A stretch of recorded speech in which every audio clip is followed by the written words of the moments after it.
December is AIDS and HIV Awareness Month, and joining us this morning to talk about treatment and prevention is Dr. Jonathan Appelbaum. Thanks so much for joining us. Good morning. Now, you've been kind of researching and involved with this field for some 35 years, is that right? Yeah, I've been taking care of patients with HIV really almost since we first saw the disease back in the early 1980s. Now, back in the 80s, did you kind of expect it to make this kind of progression in terms of prevention and medicines to kind of treat it? Because it's not, you can't cure it, but you can treat it. Correct. You can't cure it, but you can treat it. I think actually many of us thought we would be able to cure the disease by this time, but we haven't. There's still no vaccination to prevent the disease, but there are very good treatments, and patients who get into care and stay in care actually can live a fairly normal life these days. So it's no longer the death sentence that people kind of think of it as. Right, absolutely. That's absolutely correct. Now, why, when people hear those, it's just 3 letters, HIV or AIDS, people get so scared. Do they have reason to be scared when they hear those? Well, I think people think of the old days when people were dying and had a pretty gruesome illness. But the fact is that now the disease is treatable. And as I said before, people who get into care, take medication, can live a fairly normal life.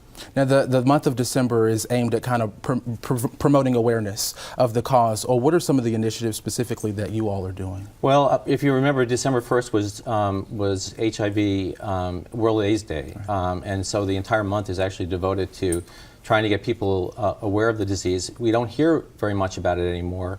And we want people to be aware that there's still some 35 million people worldwide that have the disease, and about 1.2 million in the United States that have the disease. But many of those people don't know they're infected. So we would like to get them in to get tested. We know that if they're tested and started on medication right away, that will help them live a normal life. Well, first of all, who's most likely to contract this disease? That's very interesting. Still men who have sex with men. But in the South, where we are, actually women are a prime target for this disease. So again, we need to get everyone who's never been tested before to get tested. Okay, it starts with being tested. Absolutely. Absolutely. And so, while you pointed out women here in the South, is there any correlation to that? Would you know? Well, the interesting thing, women are getting it through unprotected sex. So trying to prevent infection through behavioral means.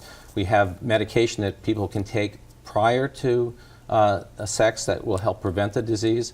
So I'm encouraging folks to get tested, see their provider, and see if any of these methods are worth it for them. Well, keeping us informed. We've come a long way since the 80s, but I'm sure you're going Absolutely. to stay at the forefront and give us more information. Dr. Appelbaum, thanks so much for joining us this morning. Great, thank you. Yeah. We're back after the break. Stay with us.